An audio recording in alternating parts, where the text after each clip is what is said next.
తాటికాయలు జయరామ్ గారు political analyst మనతో లైన్లో ఉన్నారు. జయరామ్ గారు నమస్కారం. చెప్పండి. తెలంగాణలో టీడీపీ చంద్రబాబు నాయుడు గారు మళ్ళీ అడుగు పెట్టారు. అయితే ఇప్పుడు అధికారంలో ఉన్న పార్టీ కాంగ్రెస్ పార్టీ, రేవంత్ రెడ్డి గారు అధికారంలో ఉన్నారు. ఏ పార్టీ అయినా సహజంగా ఒక పార్టీ పునఃప్రారంభించాలి, లేకపోతే అక్కడ యాక్టివిటీని ప్రారంభించాలన్నప్పుడు అధికార పార్టీ చేసే ఒక తప్పుల మీద పోరాడాల్సి ఉంటుంది. చంద్రబాబు నాయుడు గారు రేవంత్ రెడ్డి గారి మీద పోరాడతారా? This is very good question అండి. ఇంతకుముందు మిత్రులు మాట్లాడుతున్నట్టుగా వీళ్ళు రాకూడదు, వీళ్ళు రావాలి, ఈ పార్టీ ఉండకూడదు, ఇది ఉండకూడదు, ఇది ఉండాలి అనేది అది కాకుండా this is the right question అండి.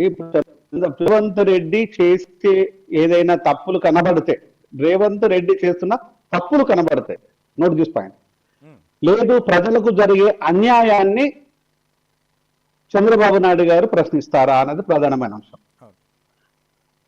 ఇక్కడ చెప్పైంది కేసీఆర్ గురించి మాట్లాడడం వేస్ట్. ఇప్పుడు రేవంత్ రెడ్డి ప్రజలకు పాలకుడుగా ఉన్నాడు, ముఖ్యమంత్రిగా ఉన్నారు. ఇప్పుడు రేవంత్ రెడ్డిని చంద్రబాబు గారు ప్రశ్నిస్తారా అనేది స్ట్రైట్ క్వశ్చన్. ఇది ఏ మేరకు ప్రశ్నిస్తారు అనేది చాలా కీలకం. అలాగనే చంద్రబాబు నాయుడు అక్కడ కాంగ్రెస్ పార్టీ ఉంది, ఇక్కడ తెలుగుదేశం పార్టీ ఉంది. అక్కడ కాంగ్రెస్ పార్టీ చంద్రబాబు నాయుడిని ఆ విధంగానే ప్రశ్నిస్తుందా అనేది కూడా ప్రధానమైన ప్రశ్న. ఈ రెండు దిక్కులో ఇదే పార్టీ ఉంది కాబట్టి. నెక్స్ట్ ఇంకొక అంశం, ఒకవైపు వచ్చేసి ఎన్డీఏలో కీలకమైన వ్యక్తి చంద్రబాబు నాయుడు గారు. ఎన్డీఏలో ఉన్న వాళ్ళు ఎవరు? మన నితీష్ కుమార్, చంద్రబాబు నాయుడు గారు ప్లస్ మోడీ, వీళ్ళు ఉన్నారు. బీజేపీతో 3 పార్టీలు ఉన్నాయి కాబట్టి కీలకమైన వ్యక్తి. మరి ఎన్డీఏ కూటమి డిఫరెంట్ గా ఇండియా కూటమికి అపోజిషన్ లానే ఉంది. ఇప్పుడు క్లియర్ అపోజిషన్ కూడా, చాలా క్లియర్ అపోజిషన్. ఒక యుద్ధ వాతావరణాన్ని పార్లమెంట్ లో చూపిస్తున్నారు. ఆ వాతావరణంలో ఏంటంటే ప్రజలు ఎందుకు నమ్ముతారంటే, ఒక బలమైన ప్రతిపక్షము, బలమైన వాయిస్ ఉంటే ప్రజలకు న్యాయం జరుగుతుంది అనేది మేమందరం కోరుకుంటున్నాం, మనమందరం కోరుకున్నాం. అది ఇండియా కూటమి ఆ విధంగానే ప్రశ్నిస్తుంది, దాన్ని మనం ప్రశంసిస్తున్నాం.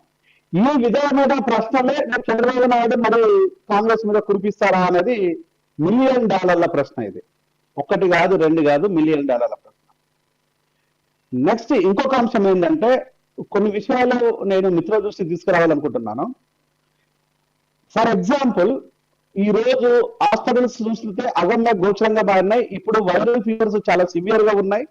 ఏ హాస్పిటల్లో చూసినా కూడా విపరీతమైన పేషెంట్స్ ఉన్నారు. ఫీవర్, డెంగ్యూ ఫీవర్లతో జాయిన్ అవుతున్నారు. చిన్నపిల్లలు అయితే డయేరియాతో జాయిన్ అవుతున్నారు. కీలవాతంతో, రొమటాయిడ్ తోని, విపరీతమైన ఫీవర్స్ తోని, వైరల్ తోని చాలా ఎఫెక్టివ్ గా బాధపడుతుంటే ఇప్పటి వరకు కూడా ఎక్కడ వేసిన రూపాయలు అక్కడ కూడా ఉన్నది. ఏ హాస్పిటల్లో ఎలాంటి మెరుగులు దిద్దలేదు, ఎలాంటి లేదు. మెరుగులు దిద్దకపోవడం తర్వాత విషయం, హాస్పిటల్లో సగటున మెడిసిన్సే లేవు. ఇది తెలుగుదేశం పార్టీ ప్రశ్నిస్తుందా? నేను తెలుగుదేశం పార్టీకి ఒక ఇంట్రెస్ట్ ఉన్నాను. దాంట్లో కూడా దొంగలు ఇప్పుడు హాస్పిటల్లో చొరబడుతున్నారు. ఆంధ్ర నుంచి భాస్కర్ రెడ్డి అనేవారు ఒకడు ఆంధ్ర లోపల ఎంబీబీఎస్ చేశాడు, ఆంధ్ర లోపల అపాయింట్మెంట్ తీసుకున్నాడు. 1 hour క్రితం వచ్చేసి ఉస్మానియా హాస్పిటల్ లోపల ఇప్పుడు 6వ జాయిన్ అయ్యాడు. ఆ భాస్కర్ రెడ్డి అనే వాడికి ఎవరు జాయిన్ చేసుకున్నాడు, ఎట్లా జాయిన్ చేసుకున్నాడు, దానిపైన పూర్తి విచారణ జరగాలి. సిద్దిపేట లోపల డాక్టర్ విమలా థామస్ అనే వ్యక్తి, ఆమె ఒక ఎస్పీఎం సబ్జెక్ట్, ఆమెకు ఓన్లీ లెక్కలు తప్పితే ఎస్పీఎం లో ఏముండవు. ఆ క్లినికల్ నాలెడ్జ్ ఉంది. అంటే పేషెంట్ ను పరీక్ష చేసి ఆపరేషన్ చేయడం కానీ, మందు రాసే విధంగా, చిన్నపిల్లలకు సంబంధించిన కానీ ఇలాంటి వైద్య నిపుణులు కాదు. ఎస్పీఎం సబ్జెక్ట్ అంటే ఓన్లీ వీళ్ళు పనిచేసే దీని అంటే ఓన్లీ పాండమిక్ మీద పనిచేస్తారు. ఆమెను తీసుకొచ్చి అక్కడ డైరెక్టర్ గా పెట్టేసి అక్కడ హాస్పిటల్ను దొడ్డిదారిన అక్కడ ఉండే వస్తువులను, ఇన్ఫ్రాస్ట్రక్చర్ ని తరలిస్తున్నారు. ఈమె అటెండెన్సే ప్రాపర్ గా ఉండదు హాస్పిటల్లో. ఆమె హాస్పిటల్ కు డైరెక్టర్, ఆమె 100 మంది వెనకాల ఉన్నామే మొదటికి ఎట్లా వచ్చింది, అక్కడ డైరెక్టర్ ఎట్లా ఉంది అనే విషయాన్ని ఆ పాపం బీఆర్ఎస్ ది, దాని కంటిన్యూషన్ లో కాంగ్రెస్ ది. ఇలా చెప్పుకుంటే పోతే నేను ఒక 50 మంది డాక్టర్ల పేర్లు చెప్పగలను, ఇట్లాంటి దొంగల పేర్లు. మరి వీళ్ళందరినీ ఏరి పారేయరా అనేది రేవంత్ రెడ్డి సంబంధిత శాఖ మంత్రులు దీన్ని గమనిస్తున్నారా లేదా? దీన్ని ఒక్కసారి కాదు, నేను గత 6 నెలల నుంచి ఇదే మొదలు పెట్టుకుంటూ వస్తున్నాను. ఇది ఎందుకు వైద్యం నిర్లక్ష్యం చేయకూడదంటే నిరుపేదల్లో, నిరక్షరాస్తులు, అన్నం లేని వాళ్ళు, ఆకలితో ఉన్న వాళ్ళు నమ్ముకున్నది ప్రభుత్వ హాస్పిటల్స్. ఆ హాస్పిటల్ లోపల కానీ అన్న ఉంది. ప్లేట్లెట్ తగ్గితే ఒక సాచెట్ వచ్చేసి ప్యాకెట్, ఒక సాచెట్ వచ్చేసి 14 నుండి 16,000 రూపాయలు ఛార్జ్ చేసింది. ఆ మిషన్ పెట్టమంటే ఇంతవరకు గాంధీ హాస్పిటల్లో ఒక ఉస్మానియా లోపల నేను గత 10 సంవత్సరాల నుంచి కొట్లాడితే 2 సంవత్సరాల క్రితం ఉస్మానియాలో ఇన్స్టాల్ చేశారు తప్ప ఇంతవరకు తెలంగాణలో ఎక్కడ లేదు. అంటే ప్రజా ఆరోగ్యం మీద లేదు. ఇలా ఉన్న స్కూళ్ళు ఇలానే ఉన్నాయి. స్కూళ్ళు ఎంత దుర్మార్గంగా ఉన్నాయంటే చెప్పాల్సిన పర్లేదు. ఇప్పుడు విద్యా వైద్యం మీద తెలుగుదేశం పార్టీకి ఏమైనా కార్యాచరణ ఉంటుందా? ఉంటే ఎప్పుడు ఉంటది? దాన్ని ఏ విధంగా చేస్తారు? ఇది ప్రజా శ్రేయస్ కాదా? నేను మిగతా విషయాలు మాట్లాడను, మిగతా విషయాలు నాకు అక్కర్లేదు. ఎవరు దొంగ, ఎవరు దొర, ఎవరు ఏమన్ను, ఎవరు నీతి మంత్రులు, ఇవన్నీ నాకు అక్కర్లేదు.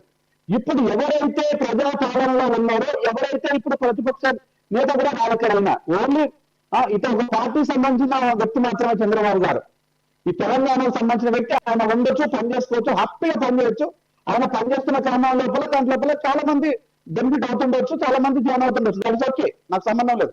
కానీ వీళ్ళ కార్యాచరణ వీటి మీద ఉంటుందా ఉండదా? నిరుద్యోగులు, ఇప్పుడు నిరుద్యోగుల అంశాలు చాలా కీలకంగా ఉన్నాయి. ఎక్కడేళ్ళను అక్కడే గొంతు తెలిసిన వాళ్ళని అరెస్టులు చేస్తున్నారు రేవంత్ రెడ్డి. అసలు రేవంత్ రెడ్డికి నిరుద్యోగం లేకపోతే, మేము లేకపోతే, ప్రజలు లేకపోతే ఆ సీఎం సీటు లేదు, రేవంత్ రెడ్డి లేడు, కాంగ్రెస్ పార్టీ అసలే లేదు.